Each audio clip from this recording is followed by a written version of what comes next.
अमरावतीत प्लास्टिक बंदी कायद्याची प्रभावी अंमलबजावणी करत महानगरपालिकेनं इतवारा बाजार परिसरात धडक कारवाई केली। या कारवाईत तब्बल 1925 किलो प्रतिबंधित प्लास्टिक साहित्य जप्त करण्यात आलं असून त्याची अंदाजे किंमत 3 लाख रुपये आहे। संबंधित आस्थापनांवर दंडात्मक कारवाईही करण्यात आली।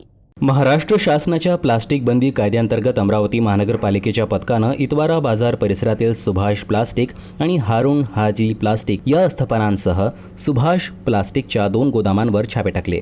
तपासणी दरम्यान एकल वापराचे प्लास्टिक ग्लास, चमचे तसेच शासनानं बंदी घातलेल्या विविध डिस्पोजल प्लास्टिक वस्तूंचा मोठा साठा आढळून आला। या कारवाईत एकूण 1925 किलो प्रतिबंधित प्लास्टिक साहित्य जप्त करण्यात आलं। यासह संबंधित दोन्ही आस्थापनांवर मिळून 10,000 रुपयांचा दंडही ठोठावण्यात आला।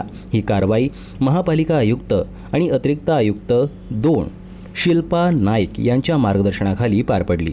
स्वच्छ भारत अभियान शहर समन्वयक श्वेता बोके, प्लास्टिक बंदी नोडल अधिकारी गोहर तसेच आरोग्य आणि अतिक्रमण विभागाच्या अधिकाऱ्यांनी या मोहिमेत सहभाग घेतला। प्रतिबंधित प्लास्टिकचा वापर, साठवण, विक्री आणि वाहतुकीविरोधात यापुढेही कठोर कारवाया सुरू राहतील असा इशारा महापालिकेने दिला असून नागरिक आणि व्यापाऱ्यांनी पर्यावरणपूरक पर्यायाचा स्वीकार करण्याचं आवाहन करण्यात आलंय।